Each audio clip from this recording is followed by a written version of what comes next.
Hello, everyone. Thank you so much for joining for our event, Weaving Nature, the Art of Carpets and Textiles in Iran. My name is Negar Siari, and I am a PhD candidate in linguistics and a teaching assistant in the Persian Studies program at Georgetown University. If at any time in this webinar you'd like to pose a question, please use the Q&A box so that we may address that question during the Q&A portion of the event. As always, questions are welcome in Farsi, English, and Finglish. Now I have the pleasure of introducing the founder and director of the Persian Studies program at Georgetown University, Dr. Farima Mustafi. خانم ها آقایان سلام. Good morning, good afternoon, good evening to all. On behalf of Georgetown University's Persian Studies program, it is my pleasure to extend a warm welcome to each of you. We are delighted to have you join us for Weaving Nature, the Art of Carpets and Textiles in Iran.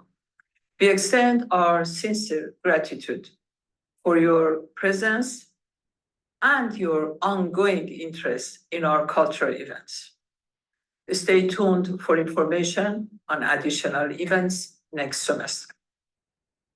Our heartfelt appreciation goes to Shahrzad and Farhad Jarilos, whose generous support has made these cultural gatherings possible. Now I have a pleasure to introduce to you our moderator. Mrs. Sumru Belger Krody, Senior Curator, the Textile Museum Collection at the George Washington University Museum and the Textile Museum, specializes in textiles from the late antique period and the Islamic lands. As the senior curator, she leads the curatorial department of the Textile Museum and serves as editor-in-chief of the Textile Museum Journal. She also guest lectured for George Washington University on textile arts. She has curated and co-curated numerous exhibitions for the Textile Museum. Recently, she was curator for the 2023 exhibition, Prayer and Transcendence. I turn to you, dear Sumru, and thank you, Dr. Munroe and Mrs. Bier, for accepting our invitation. Thank you very much, Dr. Mustafi. I also want to thank you all who has joined us this nice Friday afternoon in my time. And it is at least nice here in DC. And I hope that wherever you happen to be, it is the same way. We have two panelists today, and it's my great pleasure to introduce them. After my introduction, they will join us and we will converse on subject matter we are very passionate about, and that is Persian velvets. Knowing both panelists, I know it will be a very interesting and thought-provoking conversation. Let's start with our first presenter. Bier is the former curator of Eastern Hemisphere collections at the Textile Museum, now part of the George Washington University. Since 2001, she has worn the mantle of Textile Museum Research Associate. She's also a research scholar at the Center for Islamic Studies at the Graduate Theological Union in Berkeley, California. She's a prolific curator, author, and speaker of Persian arts and architecture, most notably Persian textiles. Among these, I would like to share with you two that are most closely tied to our subject today. First is the Persian velvets at Rosenborg. The book was published in Copenhagen in 1995 and is a go-to, at least for me, reference book on the Safavid velvets.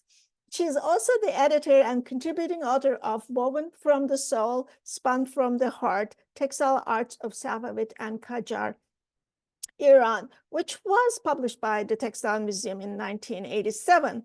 This book is considered a catalog resume of the museum's Safavid and Qajar textiles, and accompanied the traveling exhibition she organized as a curator, for which she received several grants from the NEH.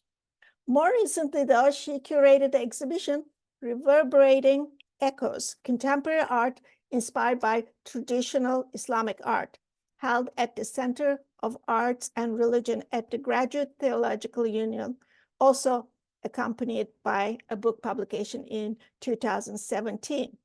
Our second panelist, Dr. Nazanin Hedayat Munroe, who is an associate professor and the director of textiles at the City University of New York.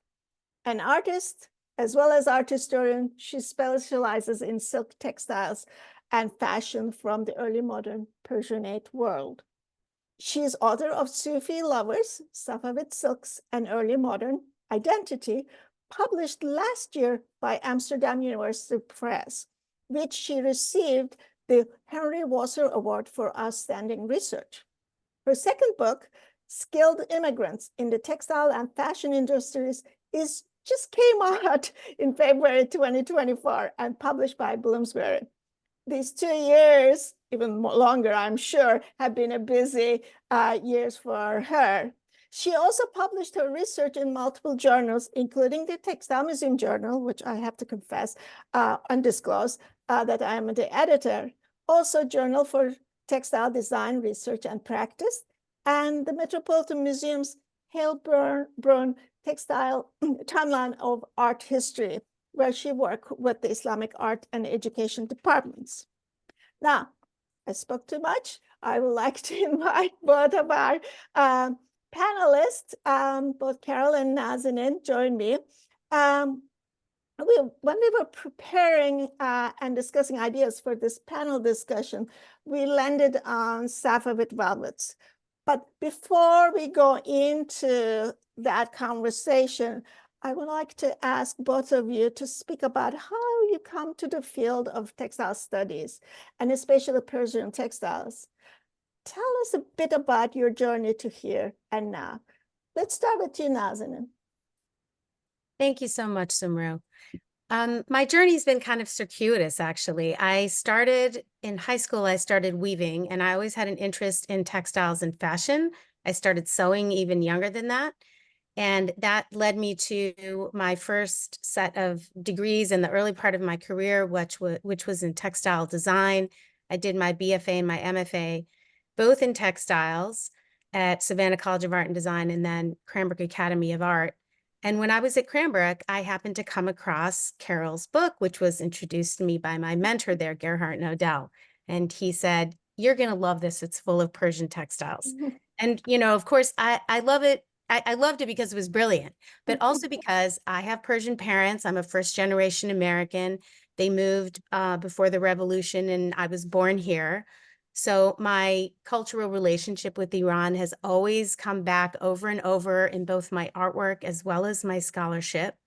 And it's always been kind of an interesting exploration for me to figure out how people express their identity through dress. And we see it best in Safavid silks because there's so much skill there in creating these very detailed images. So I'm sure that we'll talk much more about it throughout the session, and I'll pass it over to Carol. Hi, it's so nice to be here, and so nice to be here with Sumru and Naz. Thank you all, and thank you, Georgetown Persian Studies program. Let's see. This is taking me back a lot of years to remember how I first got into Persian textiles. But it was initially as a graduate student, I had done a master's thesis on Sasanian textiles. And I was appointed to be a graduate student intern at the Metropolitan Museum of Art the year before the 1975 installation of Islamic art. So not the current installation, but the earlier one. And I was handed all of the textiles, ceramics, and glass pre-Mongol conquest to prepare the object labels for. And I knew about ceramics and glass because I had been making pottery was a hobby, and I had even tried some glass blowing, but I knew nothing about textiles. So I went down to the Textile Conservation Department at the Met, where Nobuko Kajitani was head textile conservator, and I asked her to give me some training. And then at the end of that year, I had a wonderful opportunity to live in Iran. And so Persian textiles became a passionate interest. That was in the mid-1970s. And then I was engaged by Prue Harper for her exhibition on Sasanian art at Asia Society and handed the textiles to work on for that exhibition. And then on the basis of those two experiences, I was hired as curator at the Textile Museum in 1984 and immediately set about Persian textiles was one field that had not been studied at the Textile Museum. I applied for a series of NEH grants and lo and behold, got several of them simultaneously for conservation and collections management and exhibition planning, and then exhibition implementation of Woven from the Soul, Spun from the Heart. And then Rosenborg, Copenhagen Palace, and we'll talk a little more about that in just a moment, engaged me to study the largest collection of Safavid Persian velvets in the world. And I wrote a book on that, as Sumru mentioned, the Persian velvets at Rosenborg. And that's what we'll begin the discussion with. So if I may share my screen. Please.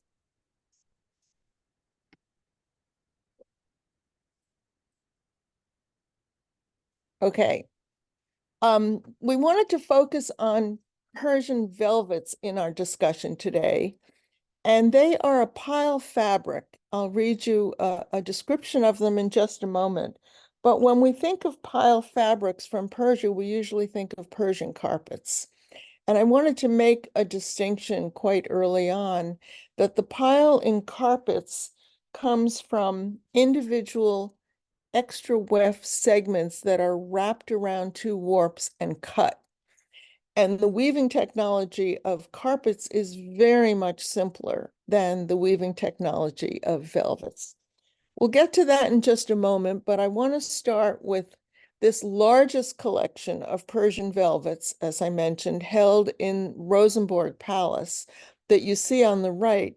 And as Dr. Mustafi was introducing us, I saw, oh, Northern Renaissance. Yeah, that's Georgetown, but this one is Rosenborg in Copenhagen. And the way that these textiles got to Copenhagen is an interesting story in European history as well as Persian history. They were an ambassadorial gift from Shah Safi in Tehran, to Friedrich, Duke of Gottorp in Schleswig-Holstein, and they were brought by the embassy of Adam Olearius, whom you see on the right, who wrote the story of this embassy in two directions. And these 61 textile fragments were then taken into the palace in Gottorp, where they were used as furnishings. And when the Danish kings captured the castle at Gottorp, they brought them as part of the royal regalia to Copenhagen. So that is where we find them now, and they're under the care of the conservators at Rosenborg. They remain part of the regalia of Danish kings, and I had the great pleasure and honor of writing the book about them and analyzing each and every one of them. They were put up on the wall in a tower room in Rosenborg. And what's interesting is this predated wallpaper and the development of wallpaper. And although this was sent as a commercial enterprise, which actually failed, I would wager, I think it led to the development of wallpaper in the 19th century. So that's another subject. But if you look up to the right-hand part of the slide, and you may need to move your little rectangles of our faces away from it, you can see the incredibly complicated structure of velvet. And the pile here is not created by individual cut weft segments, but by long supplementary warps that are held in a channel at the back of the velvet and held between binding wefts.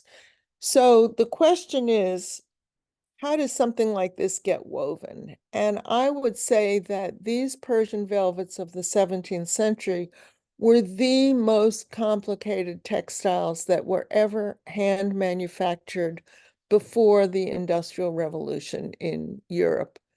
And they may well have instigated by their beauty, by their complexity, by the extraordinary range of colors. You can't see it in the black and white on the left. And the actual fabrics have faded so much because they've been out for several hundred years exposed. But when we look into the individual pile segments and look at microscopic images, we can actually identify the Pantone colors that I've set aside on the right and that are reflected in the construction drawing by Milton Sunday. Separate from these 61 fragments at Rosenborg is a smaller panel which had two faces. I think we'll see them in the next slide or the one after. Yeah, there they are. Of the falconer with his attendant and a hooded falcon. The hood is on the ground, actually between the attendant and the falconer, repeated across the fabric, and microscopic detail on the left showing the complexity of supplementary warp coming out as pile, and then the warps that hold the fabric in place, the satin, and then wefts that are silk and metallic wrapped silk. Just incredible complexity. Got myself off track here. Those two, maybe you see my cursor, the two smaller pieces on the right preserve the color and are in the Museum of Decorative Arts in Copenhagen. They comprised an envelope in which a letter from the Shah to the Duke was preserved. And in the current Textile Museum Journal, there's a fabulous article by Anna Jolie and Corinne Mulleman that explore the connection of those documentary archival letters, these envelopes, which essentially were the original diplomatic pouches, and the textiles that were given to Friedrich of Gottorp. Back to the structure and looking at how this incredibly complex textile was made, we need to focus on the type of loom, and that was a draw loom, much more complicated than the loom of carpet weaving. And it would have had a draw buoy at the upper levels, controlling and manipulating the individual warps to create a pattern that would repeat across the fabric. So there was a mechanical means of reproduction and following different kinds of symmetry, as you see indicated on the left, for each of the textile panels, the velvet panels above. So this was just phenomenal in its time. And there we see a draw boy at work today in Cholapur outside of Varanasi in a Persian loom that became the type of loom we think in Mughal India. And Naz will follow up on some of that discussion of Safavid and Mughal connections. When we look at the draw loom and its complexity, it takes us right back to the Sasanian period. We don't know exactly where or when, but this wall painting from Afrasiab near Samarkand or in Samarkand actually shows an ambassador carrying a bolt of silk And if you look at the pattern textiles worn by these ambassadors and look very closely at the seams and the hems and the cuffs and the collars, where the patterns are in all different orientations, I think it's the intent of the artist to actually represent pattern woven textiles where the pattern was integral with the weave structure. And that is characterized by the draw loom and the use of a naksh, that is a bundle of messy strings that actually is a bundle of logic. I'm going to jump to that naksh, which we see on the left and strung up on the loom in the middle, and the diagram of how it works. Extraordinary logic and meticulous methodology with every single warp strung to create a figural pattern across the width of the fabric from selvage to selvage. I think with that, I'll leave Rosenborg and go back to Iran. And Naz, it's all yours. Thank you, Carol. I like how you ended on one of my favorites of the ambassador. Of Naqshbeg. But I'm actually not going to talk about him today, although we can come back to him if people are interested, certainly. I picked a few textiles that help me along with my thought process in terms of not just the technical information of how these velvets were made, which I think you covered so beautifully and so thoroughly, but also who these people were who were making them and how their workshops were organized. So I thought I'd just start with a little bit of that. So I pulled up two of my favorite velvets, well, two fragments, presumably, of what was probably the same length of velvet or was probably made with the same naksha. I haven't done a super detailed review of this, but most scholars, I think, agree that this is essentially the same design. This fragment on the left is at the Textile Museum and the fragment at the right is at the Metropolitan Museum, and they were both recovered from a tent, which they got from Europe. We refer to this as the Sangusko group of textiles.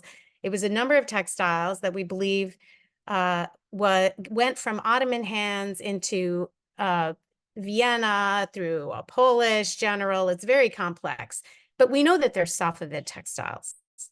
And at least that's what everyone believes. And I pulled these up because they have this very intriguing, what's called the dragon slayer motif. More recently, this was identified as the ancient Iranian king Hushang, who was the discoverer of fire. And he discovered fire by accident, according to the Shahnameh, because he saw a beast and he grabbed a large rock or boulder to kill the beast, and he missed the beast. But when the rock hit another rock, the flints or the sparks started flying, and this was the discovery of fire in our ancient folklore. So to be able to not only decode what's going on in these figural silks, but to also contextualize it is a big task for any scholar. I love that Carol is always sort of moving between Sasanian and Safavid. I tend to do the same thing, and it's because this also tends to be the period where we seem to see the emergence of figural textiles, and then they kind of go away for a while and they come back sort of with a vengeance in the 16th and 17th century in Safavid Iran. So I think that some of this has a lot to do with kingship in terms of identity. We know that because these were luxury textiles, they were worn by royalty and the elite. But I think a bit more should be said about how these velvets and other luxury silks were made and who was making them. So based on the evidence available in primary sources discovered so far, silk weaving and other kinds of specialty trades were arranged into workshops, at least in urban areas. The top textile, luxury textile producers were in Yazd, Kashan, and later in Esfahan after the Shah Abbas period, so 17th century onward. And most of these workshops were actually privately owned and operated. And all of the workshops were required to belong to a guild, and they paid taxes to the state via the guild leader, who was an elected person from among their peers. So they had a very organized infrastructure in terms of, you couldn't just be an individual artist. You had to be part of an established group, and you had to pay your taxes. Based on, and I pulled up one more image of a Lampes silk, and we will come back to the fact that we see essentially the same design produced in two different techniques. Lampes is known sort of colloquially as a brocade, and it is also a luxury textile.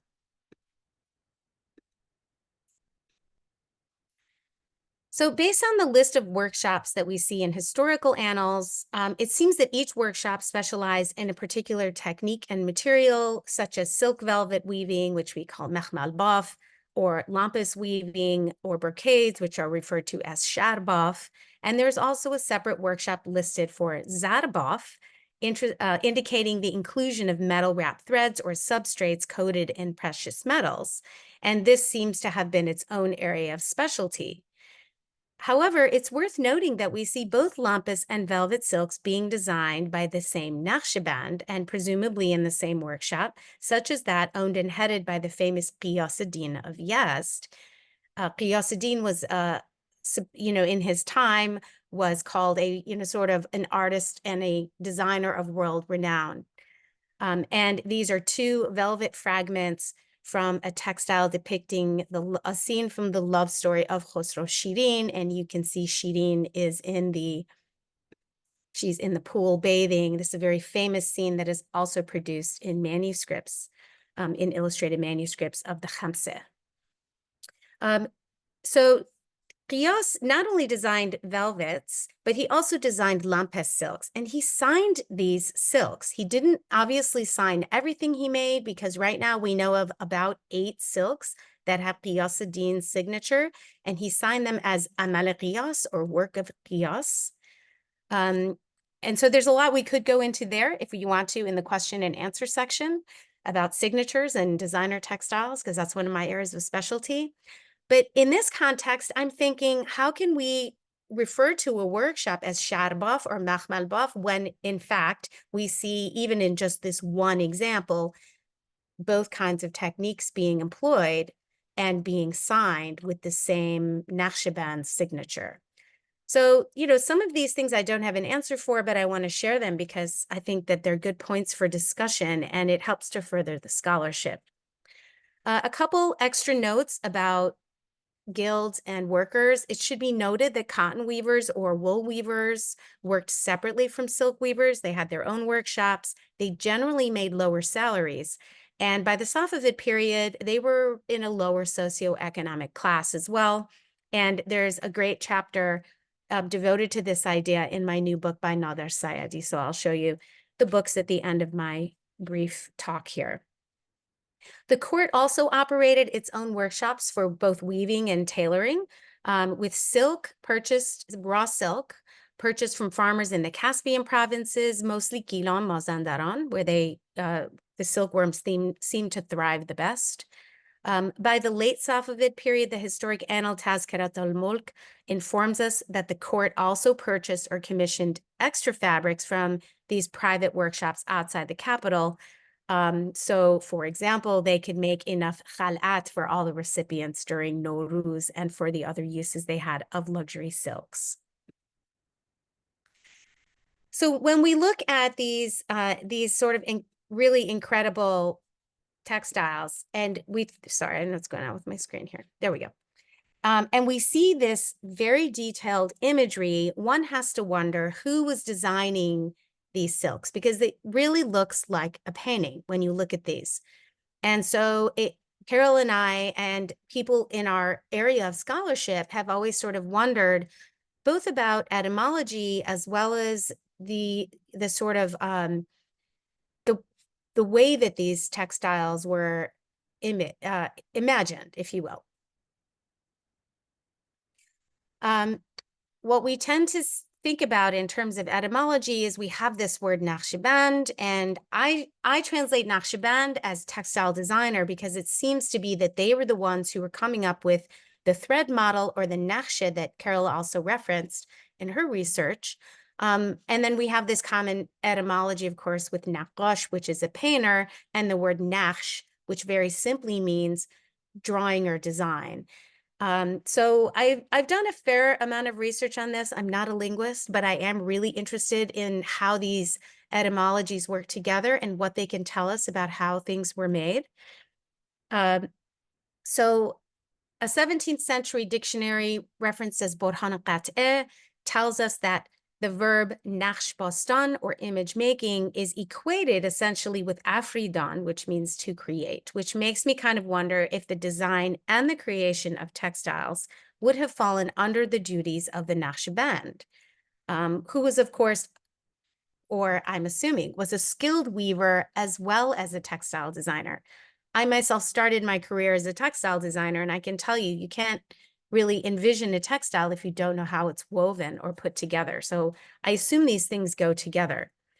That primary occupation of Naqshbandi was really defined a little bit differently in the late 19th century by Steingass, who wrote a very comprehensive Persian English dictionary, and he described Naqshbandi as the art of painting or embroidery, while a Naqshband is defined as a painter, embroiderer, or one who adorns. So it seems that the definition might have been expanded to some extent between the 16th and 17th century of the Safavid period to the late Qajar period when Steingass was working. But it gives us lots of food for thought in terms of whether or not a painter or a naqash was working to create a cartoon or an outline for either an embroiderer or a weaver to follow. So more on that if you want to discuss later. But I want to shift just a little bit to this idea of how we have this connection between the velvets made in Safavid Iran and later velvets that we see in Mughal India. And one thing I've been really focusing and incorporating into my scholarship is the migration of weavers from these modern day areas of Iran, Afghanistan, and parts of Central Asia to the Indian subcontinent. And really the migration starts almost 1,000 years ago. There's one report of, Iranians being in India in around the year 1000, like in the Ghaznavid period. But we tend to see these kind of waves of migration. And the first one is really during the Mongol period. So we see these waves of Central Asians and Iranians taking refuge in the Delhi Sultanates. And then we see the migration of Sufi orders, and I've sort of color-coded everything just for simplicity. And then we see the migration of nobility, merchants, craftsmen, soldiers, and they're going to North India, they're going to the Deccan, and they are finding a lot of success in those regions, partly because that whole area from West Asia all the way to the Indian subcontinent is known as the Persianate world, which means that the Persian cultural idioms as well as Persian language were dominant in those worlds. So it is a relatively easy move for them compared to, trying to go somewhere where the culture is totally different. The main impetus, though, during the late medieval and early modern period was the pursuit of religious freedom, and specifically the ability to practice within the Sufi tariqa of one's choice. This migration really does seem to have started early and seems to have continued for quite a long time. Many of these migrants were skilled weavers and designers, among other elites who found a welcoming environment at that Persianate Mughal court. Akbar Shah, who ruled for the latter half of the 16th century, had a Khorasani mother and a Central Asian father, Humayun. And when his father lost control of his territory, he went to the Safavid court of Shah Tahmasp from 1542 to 1544, seeking solace. And it was the Safavid army and probably lots of Safavid funding that helped him bolster his military and regain his lands.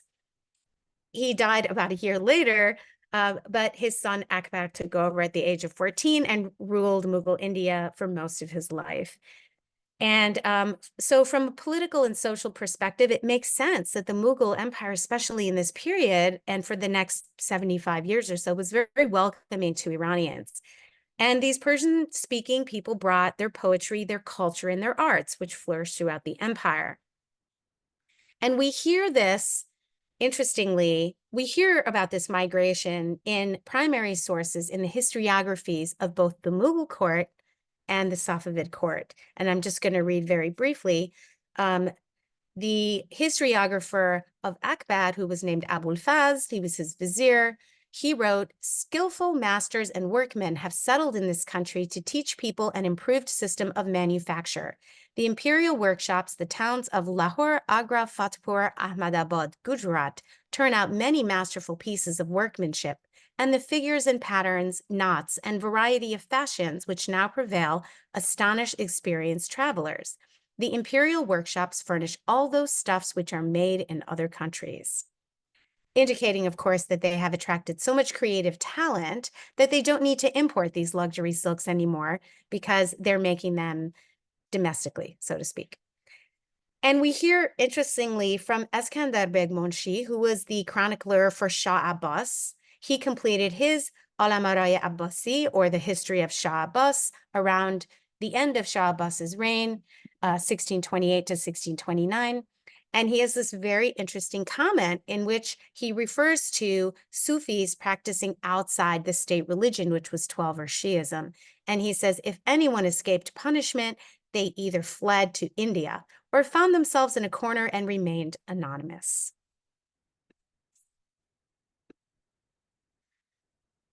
So when those weavers, those velvet weavers, lampas weavers, and other specialists moved to India, their materials, techniques, and iconography went with them. And it should be noted that in the time of Humayun, when he returned to his homeland after his 2-year sojourn at the court of Shah Tahmasp, he took with him the 2 top painters at the court of Shah Tahmasp because he wanted to have his own atelier and his own royal workshop to create his own illustrated manuscripts.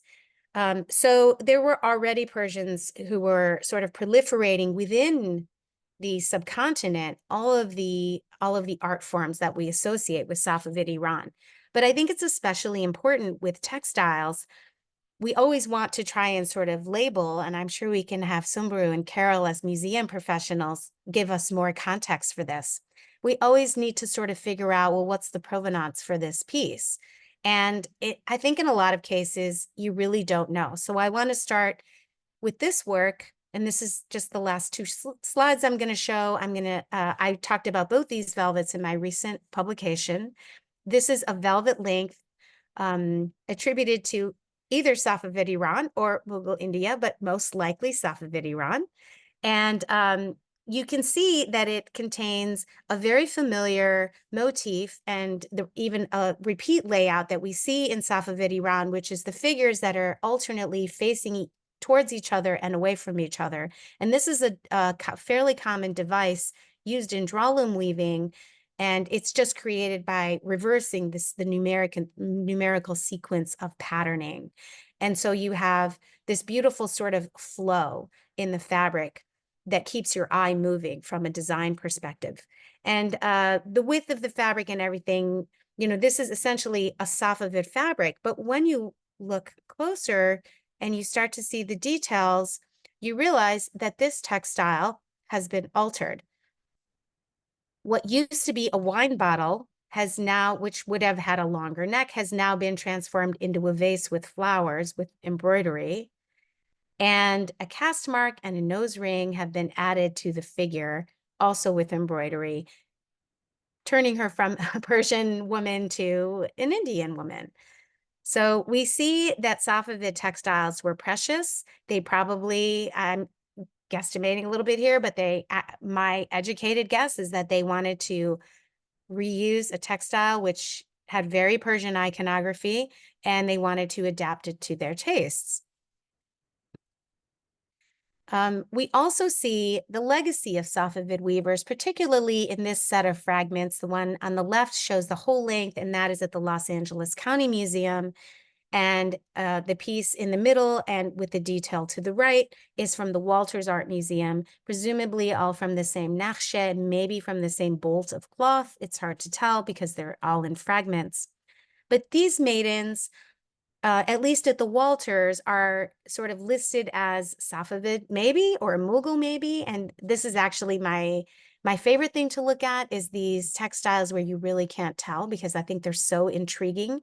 When you look at the technical analysis for especially the Lakma piece, this has been determined to be Mughal, and this is fairly recent, although the former curator at the Lakma, Mary Kahlenberg, also said she thought it was Mughal. More recently, Stephen Cohen in Rosemary Krill's book also said, attributed this to Mughal India based on the technique. So if you want to look very carefully at the technical differences, you can read Rahul Jain's book, which is fabulous. But for me, my focus is a little bit more on iconography, because I always wonder if those Safavid weavers are going to Mughal India, how do we really know the difference between a Safavid produced piece or a Mughal produced piece? Because wouldn't those Safavid weavers have taken their technique with them? So if we're looking at the exact number of, pile warps they used, presumably they used whatever they knew, right? And they became the master weavers and they trained the next generation, which also kind of loops around to this question of provenance and how do we assign provenance if those Safavid weavers were producing for the Mughal court or within the Mughal Empire.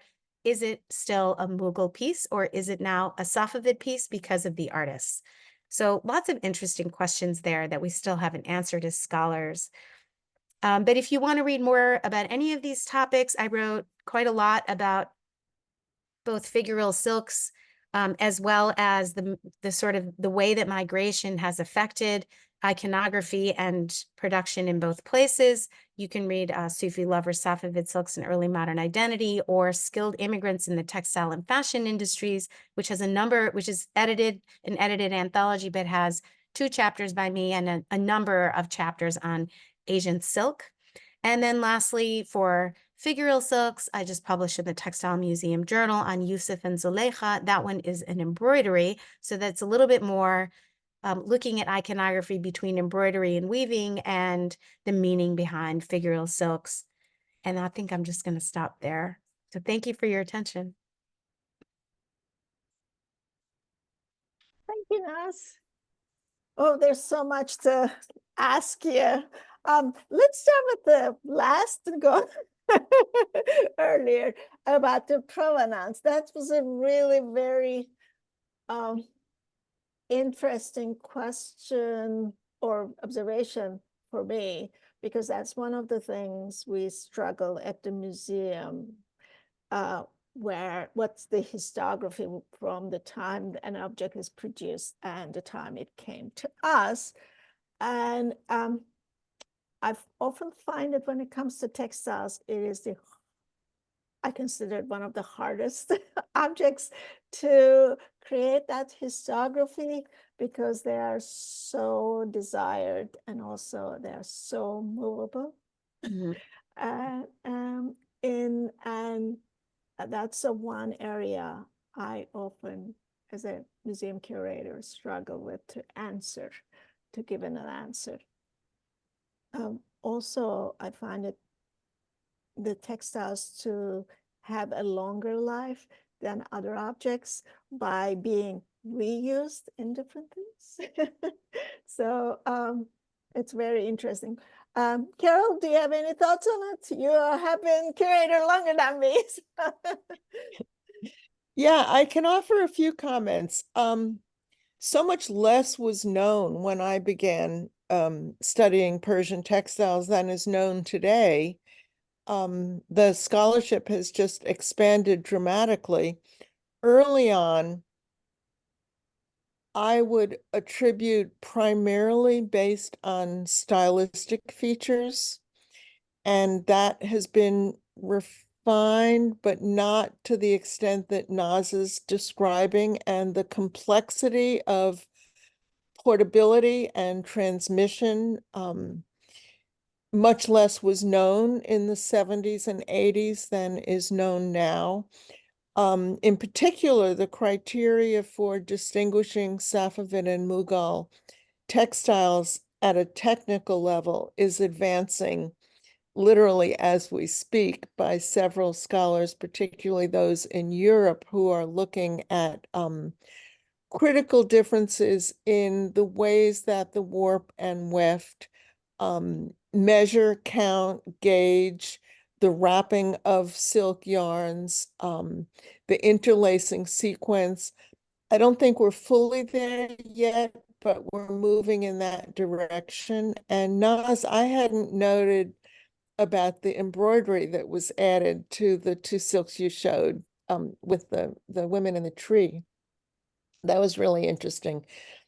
It was only the first one. The first one at the ROM, that one has the embroidery. And I was so curious, like, why are they changing the identity of these women?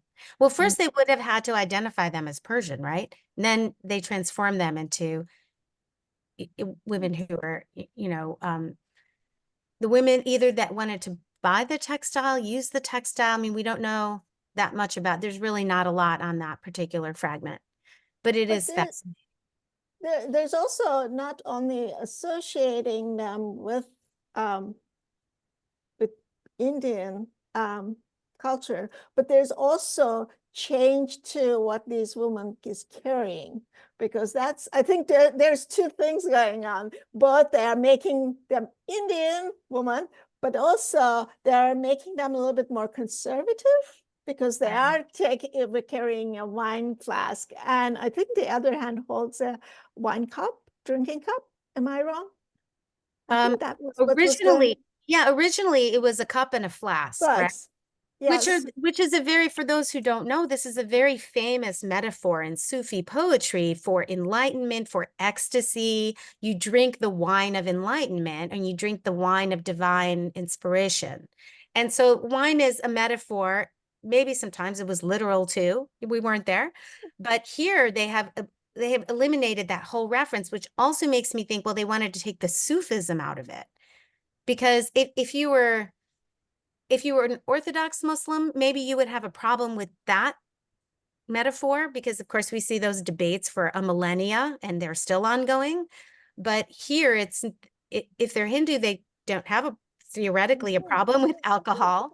So it's like they're removing the Sufi reference, which means they knew that it was a reference to Sufism and Sufi poetry.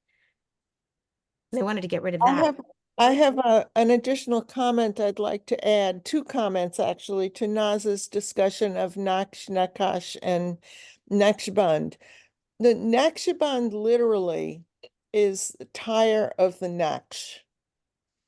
And Steingast, being as famous as he was and as much of a linguist as he was, he, like the Encyclopedia Iranica, have really not addressed textile issues adequately. That is a huge gap yet to be further explored.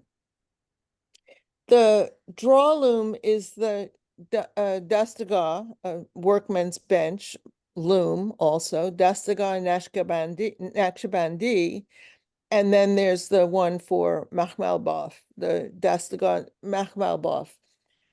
But the question of how the technology transferred, or the transmission of the technology, the 2 points that I want to make is the naqsh itself, in addition to artisans moving, in addition to textiles being gifted, in addition to craftsmen teaching other craftsmen, the naqsh itself is incredibly portable, so that it's even conceivable if Safavid craftsmen went to India, they took their little leather pouch filled with several naqsh and used them there in the training and development of the Mughal textiles. The second point that I wanted to make goes back to the linguistic relationship of these terms, and that is to bring in the Sufi order of the Naqshbandi. And Bahuddin Naqshbandi from Bukhara, who's considered to be the patron saint of crafts in Bukhara. And my sense is the Naqshbandi in textile manufacture was the topmost tier of master designer, master weaver, and pattern maker.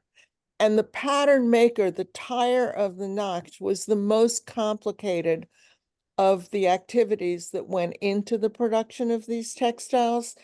And he, in India, by oral tradition, was behind the introduction of the draw loom to India. So there's a whole lot of issues yet to be explored and researched for the next generation. Actually, Carol, I will appreciate, I think it was in your slides, there was a picture of a draw loom. For those of who are not familiar what Naqsh is, maybe it may be nice if you don't mind putting that slide in again and just pointing the one we are talking about, how portable it is. That's a really for me, very interesting point. And because many people carry or store these things and then reuse them is, it's, we don't always know that. Can I make one comment though about the portability of the Naqsh? Yes, it's portable, but just like if you work for a big design house today, you are not allowed to take the designs home or print them out or anything. It belongs to the person, it belongs to your employer. And ultimately, unless the person who took the Naqsh was the Naqshband and they were taking their original work, it would have been theft and it would have been like punishable by law, right? So they really would have had to been very surreptitious if it was somebody who did not design the Naqsh and did not have ownership of it to then take it out of the country. I think only the Naqshband could restring it up on a different loom. But I was fascinated in Patan in Gujarat. At the beginning of 2020, I had the opportunity to visit the draw looms and the village of Cholapur in the center, but we also visited Patan where they were weaving ikats and patola and draw loom based brocades, Indian brocades. And they had an entire cabinet filled with Naqsh, of which this is one. And that was when it struck me that this messy bunch of strings, we know diagrammatically there was a logic behind it, but the fact that it could be rolled up into one little bundle of logic and taken, it just blew my mind and changed my whole idea about transmission. Designs as well as technology. I think that's a really profound observation, Carol. And I think it's really important, and it just ties in so much more with the idea of people migrating with their skills and with their equipment as well. Can I also go and address what you said about Naqshbandi, because I have a little theory about that. I did some research on the Naqshbandi order, and I was really interested to find that they weren't always called the Naqshbandi tariqa. They were just simply called the Khajagan, Khaja meaning teacher, and that Baha'u'ddin, according to one of the two really key articles that I read, was given that title Naqshbandi posthumously.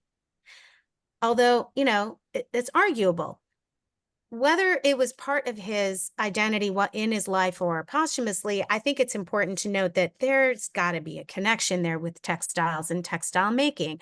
My theory is that they had a large number of textile specialists or Naqshbandan, and that's perhaps why they referred to them as the Naqshbandi order. He himself may have been the son of a Naqshband, or the grandson, or generations of Naqshbandan. There's all sorts of possibilities. My gut feeling is that this particular order had a lot of textile people in it, and maybe that's why the name stuck for as long as it did. And between the Naqshbandi and the Chishti, I think we have a really strong representation of creative people who were very actively involved in these Sufi orders. from the late medieval period or even earlier. And they brought all of those ideas that they were studying and all of their Sufi practices into their artwork. And when we read Sufi poetry, we have so many beautiful metaphors for textile making and other art forms. And it's amazing, this connection between that spirituality and the making of these beautiful things. Yeah, absolutely. For the sake of our participants, we also kind of identify that the type of textiles we are talking about is really high-end luxurious textiles. There was quite a big group of people already also at the same time weaving for, everyday use textiles or textiles that are not silk, wool, and cottons.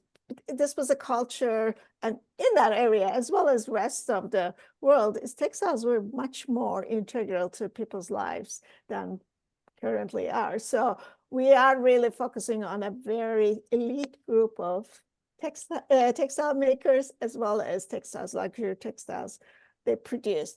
I want to kind of gear our conversation a bit to the signatures. And we're seeing signatures. It's usually, in art from that region, you don't necessarily see the artists being represented with their signatures. So can we kind of work on that a little bit and elaborate on that? Giyat is one of the names. Were there others as well? The second to last velvet I showed was also signed. It says Amal Seifi. And he signed at least one other velvet that we know of. But there were several signed textiles. I've been sort of trying to keep track of them all when I find them, right? And it seems to have become popular in the Safavid period. And with painting, Behzad was one of the very first painters to start signing his work, and that was just very, late Timurid, early Safavid period. However, Corinne Moulaman, who did the lecture on the Safavid velvet pouches in the article in the TMJ, she had studied an Ilkhanid textile, which was also signed. So it seems to come and go. I assume that anyone signing a textile is already considered a master of the craft and is already held in very high regard, because otherwise it would be considered, I think, a bit I don't know, narcissistic. Yes. But at the same time, I am sure Ghiosseddin produced far more than what we have in terms of his signed textiles. So there's still a lot to be figured out there. Yeah, there might be even some that he preferred to sign, some, like you were saying. His masterpiece. Right? I'm proud of this one. Yeah. The 2 points that I want to make is that the issue of what is the corpus of textiles and what do we know? And I think that we still only have a very small proportion of what was produced. And that would be maybe of signed, but certainly unsigned. And the second, and that of course has to do a lot with collecting habits in Western Europe and the Americas. I think there's more yet to be discovered in Iran as well, where it's even a more recent museological phenomenon in Tehran particularly, and in Kashan and in the workshops that are continuing to function. The second is that the signature is an announced public self-recognition of the artist or the designer, probably less likely the weaver and more the designer. And that is something that really ushers in the modern age and has become ever more significant in craft production as well as fine arts production. Great. I think I may need to move to the questions. We are getting lots of questions. So, but if that's okay with you, Naz, Carol. Yeah, all sure. right. Let's look at, sorry about that. Oh, we were just talking about signatures, and there's there was a question about it. What motivated the artisans assigned to fabrics they crafted? I think we answered that question, unless you want to elaborate further. Let's see what else we have. Second question is, do we have anywhere contemporary literature on the art of weaving, even historical accounts of weavers and their crafts? Not a lot, which is why we're trying to figure out who designed the textiles. So go ahead, Carol. Well, the most significant that I'm aware of are the Akbarname and the other sort of biographies that come out of Mughal India. But there certainly may be more sources than we know of. Yeah, they haven't. Go ahead, Naz. Oh, I was going to say there's also a very good study that I cited for this lecture and in my other publications about guilds in the Safavid period. It's Kayvani is the author. He wrote a dissertation and then made a book. So that's a really good source. It's in English, so it's very accessible.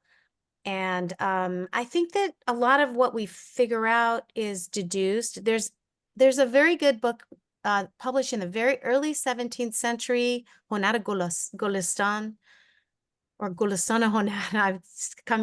I'm trying to go back and forth between Persian and English right now, but that was written about all the painters, and I think that that's really helpful. I don't know that there is a Naqshband equivalent to that. But what some of the other sources from the Safavid period are things like Tazkere. Ghiyasuddin is actually mentioned in about 5 or 6 different Tazkere. Tazkere, for those who don't know, is like a who's who of the art world, right? And it really started as a who's who of poets, because poetry is considered the highest art form, and then it started to include visual artists. And the word Tazkere is just means remembrance. So sometimes these go back in time. So several of the Tazkere mentioning Qiyas are actually written 100 years after his active period. So I just thought I'd throw that in there, that there might be some anecdotal stuff in there. But we have from Siddiqui Beg, who was the Safavid court painter for the very early part of Shah Abbas's reign, so late 1580s, 1590s, Siddiqui Beg writes about Ghiyasuddin. And there's a great chapter on him by Robert Skelton. I have a question. Actually, this is something I'm very ignorant about, so I'm hoping you two will help me. Is there any good archives, that guild archives or administrative archives, that people can go in and glean some information about weavings and things like that? The reason I'm asking is I'm more familiar with the Ottoman material, and they're the major bureaucrats. So they did have lots of archival material that is still, people are kind of sorting through, trying to recognize. I was wondering if there is something equivalent in the Safavid and Qajar material. You know, some of this is recently coming to light, and language is certainly an issue. There's been quite a bit of scholarship in Central Asia in the Soviet period and now in the period of the independent republics. The craft manuals, the Risale, are being collected and studied, and they give lots of information about the guild, the practice, the restrictions, the legal considerations that need to be followed. But unless you have Russian language skills, or unless you have Persian language skills, or whatever the pertinent language is of these sources, we really await translation to English. And so much of what we have that has been translated has not been translated by people familiar with craft and technology. So there's lots more for future research work. So hopefully next generation of textile attuned translators will come along and help us to understand the archives. But that is great. At least there is those resources there to be gleaned. let me see. You began with the exchange of textiles from Iran to the European coast. Could you contextualize the Persian textiles with the textile arts of Europe? Did the Persian textiles influence the pattern, style, and skills in Europe? This is a big I think question. that's for you, Carol. Oh, it's a very big question. I don't have an easy answer. I don't even really have a complex answer. But you had, I hate to use the word weird, but weird is what comes to my mind, thinking about Robert Shirley and the Shirley brothers, who were Europeans who went to the Safavid court and became ambassadors from the Safavid court to European countries and dressed in Persian style, dressed in Persian manner, and painted by the likes of Van Dyck, for example. I mean, there's definitely cultural interaction. How much it led to influences in European weaving. I mentioned my speculation that the import of Persian velvets, or the gifting, I should say, the ambassadorial and royal gifting of Persian velvets, may have contributed to the development of wallpaper. Certainly there was an impact on patterning. In the 19th century, enormous impact of chintz coming out of India, printed cottons, and I'm thinking of India really as Persian culture. So not Iran per se, but aspects of color, design, structure, technology that are shared. The kalamkari of Persia were also produced in India in very similar styles and exported to Europe in great quantity. So there was enormous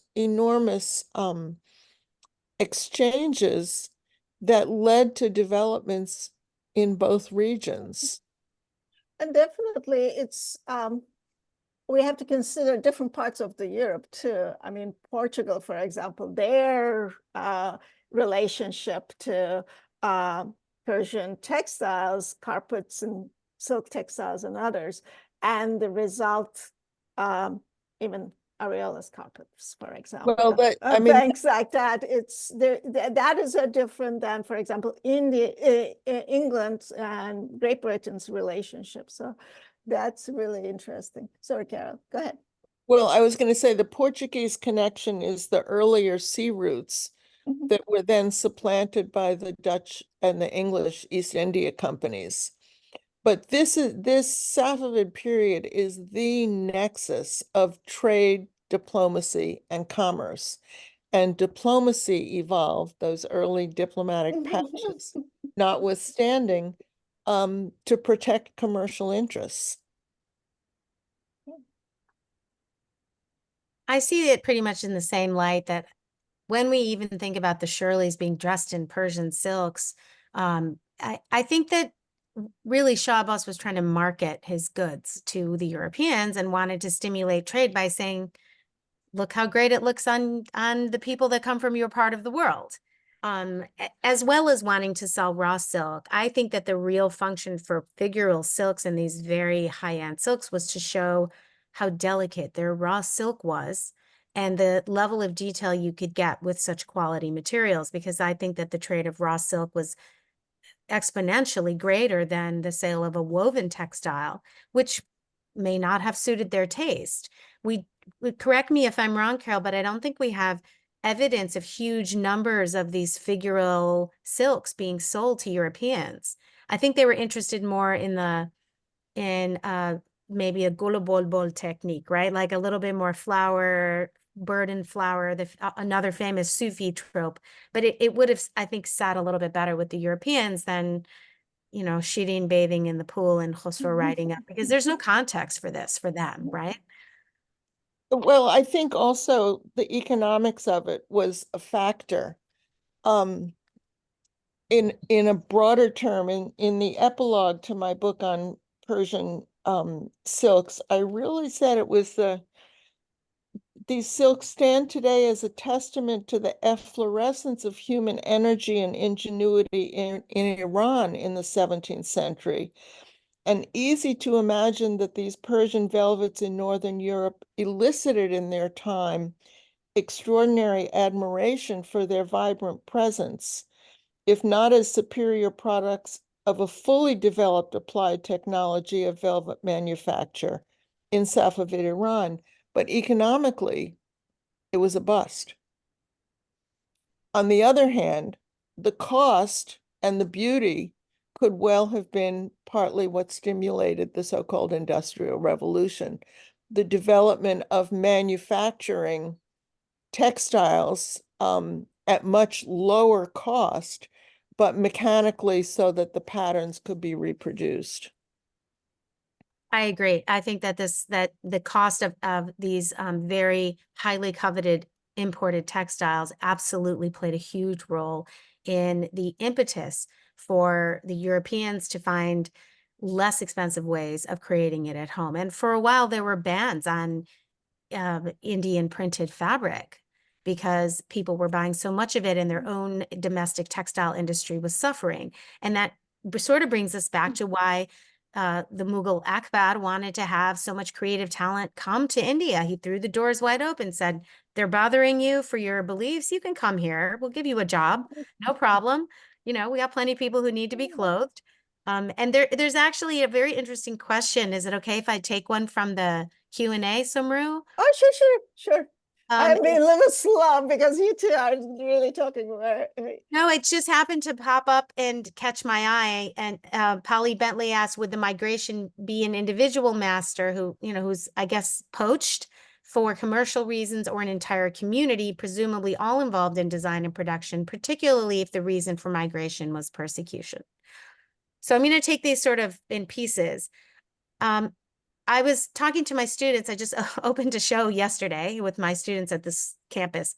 And we were talking about the difference between migration and immigration, because that was the theme of one of our conferences at school. And when you are migrating, the intent is to go somewhere temporarily and to leave, right? But when you're immigrating, the intent is to go and move somewhere permanently.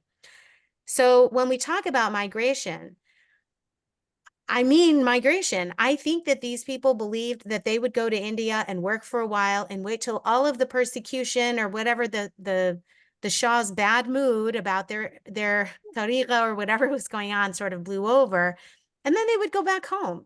I mean, even my own parents thought that when they came. They didn't think we'd be living here for, 40 years or whatever.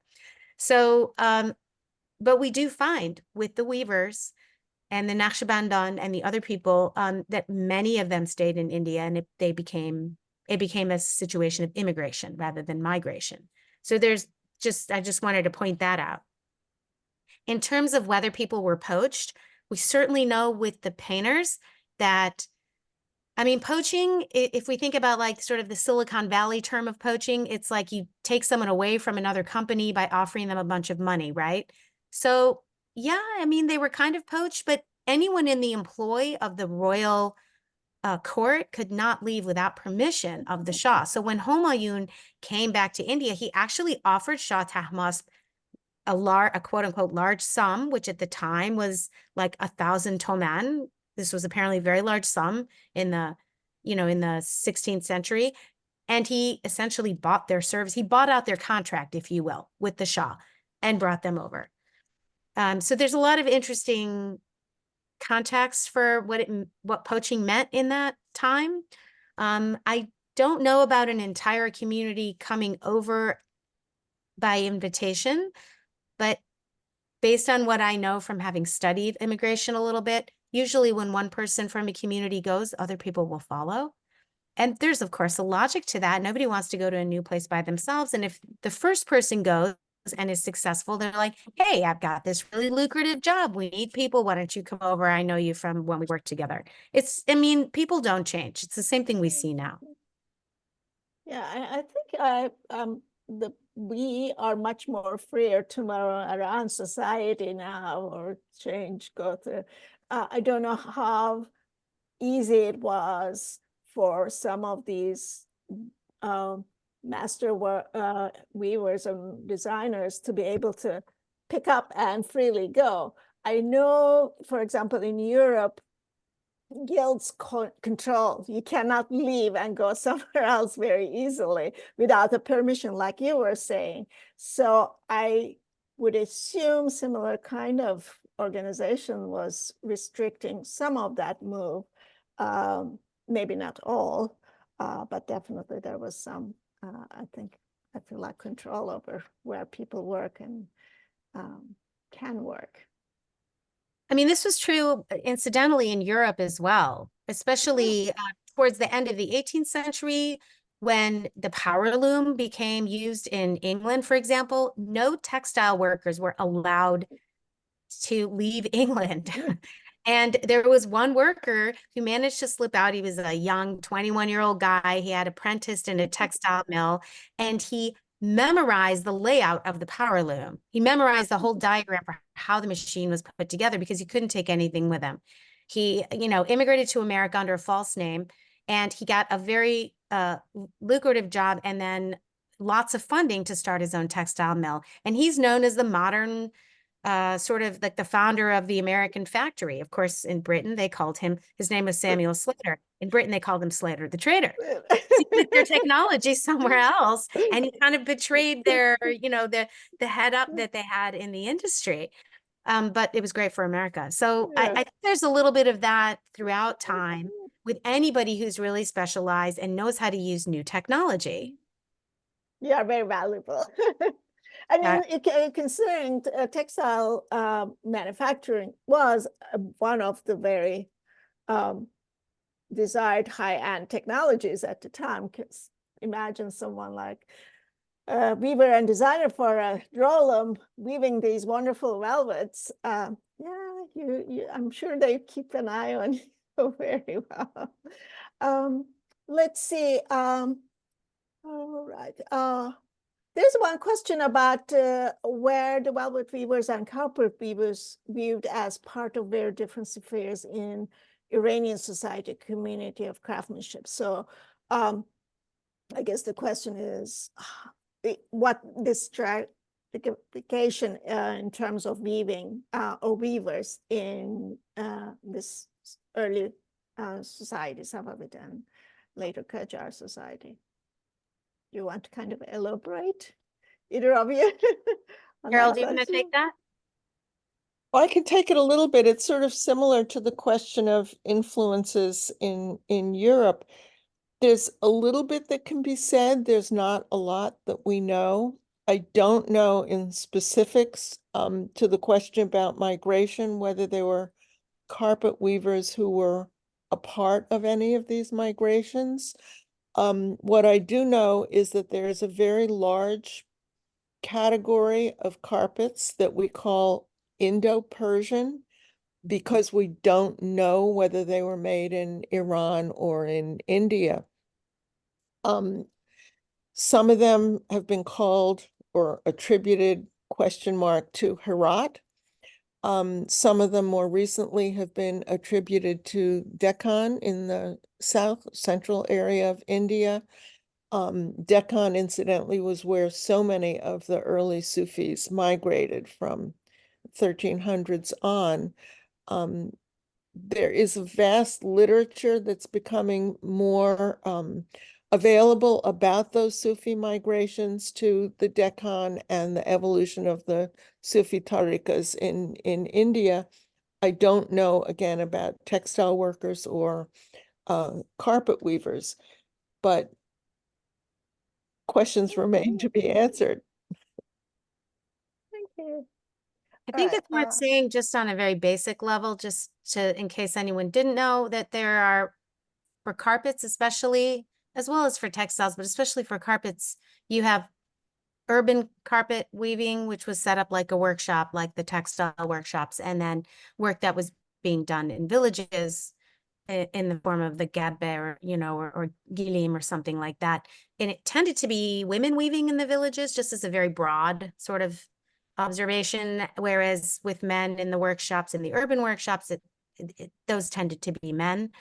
And it was much more structured. So that's pretty much what we know. Don't you think, Carol? Well, the one other thing that I would say is that within Iran, there was categories of weaving by nomadic populations as well, by women, which is less characteristic of India. In India, it's much more an organized urban phenomenon of carpet weaving. Yeah, there's definitely different groups and society weaves for different purposes. You're right. It's like from tribal to village weaving to urban weaving and also commercial weaving for those who desire. There is one question about design. That's one area we haven't kind of explored further. Let me see. Do you consider the design of, okay, let me start from the beginning. I want to know about the political and religious effect on designs and textiles made during Safavids especially. Do you consider the design of those fabrics somehow symbolic and in regard of the new religious aspect of the time? If you consider, how do you see the connection of mythic designs, mythological, I presume, with the Shia culture? And is there any topic or article about Safavid banners as the most political objects of their time in velvet or with the mythological patterns? So it's kind of what's going on in terms of design. And to add to that, this is my question. There's this very interesting figural imagery, especially in the early part of the Safavid period, that where is that coming from? What's the context? What's the political and social context that, or economic, that basically created this very vibrant figural imagery on these textiles, both the lampas as well as the velvet? That's a very interesting question about the impact of Safavid religious considerations. We have someone who's a participant. I didn't see who the question came from. Do you have their name, Sumru? Zainab Vasal is okay. I was going to say Zainab was one of the participants who I noticed was on the program, and her interest precisely is in Safavid, the influences of Safavid religious ideas on iconography in the Safavid period. I was going to suggest that the person who asked the question be in touch with her, but I guess that's already taken care of.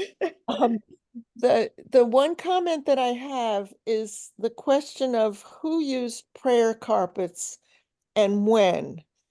And I'm more familiar in the Iranian Shia context of prayer, of textiles being used for namaz and performance of prayer in Islamic context, and prayer rugs being more a phenomenon, that is pile rugs being a phenomenon in Turkey in a Sunni context. But I'm not sure that that characterization is accurate.